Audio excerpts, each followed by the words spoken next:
Good day everyone. I will show you some basic tips on trading expert option using only one method. Got good trading result over my past trades. I only use the Bollinger Bands with optimized settings and time frame.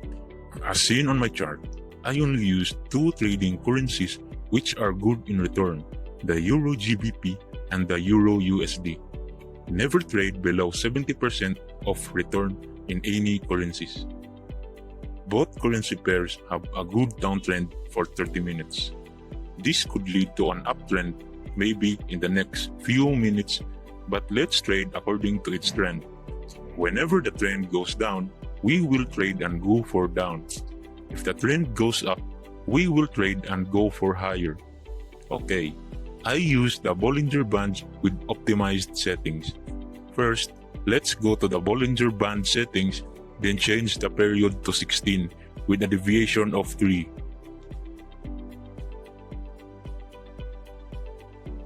Better to take a look at the chart and see where the trend goes.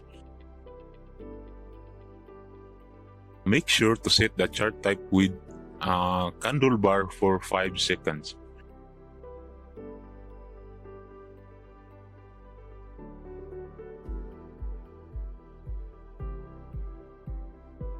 Okay, we need to put a line here so that we will know if the candle bar reaches this line. Okay, it reaches the upper band of our Bollinger. Let's go and trade lower on this.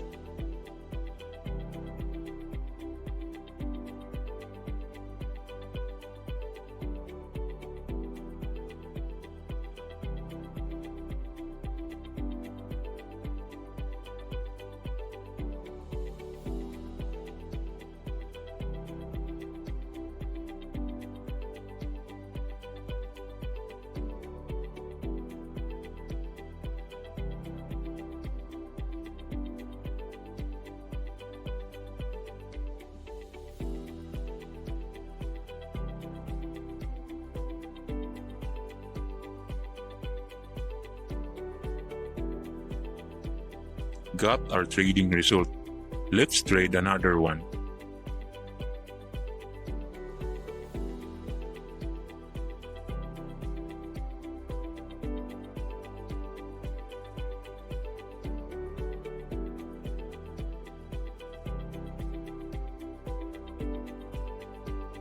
Be sure to like, subscribe, and click the notification bell button to get the latest updates trading with expert option and other options broker.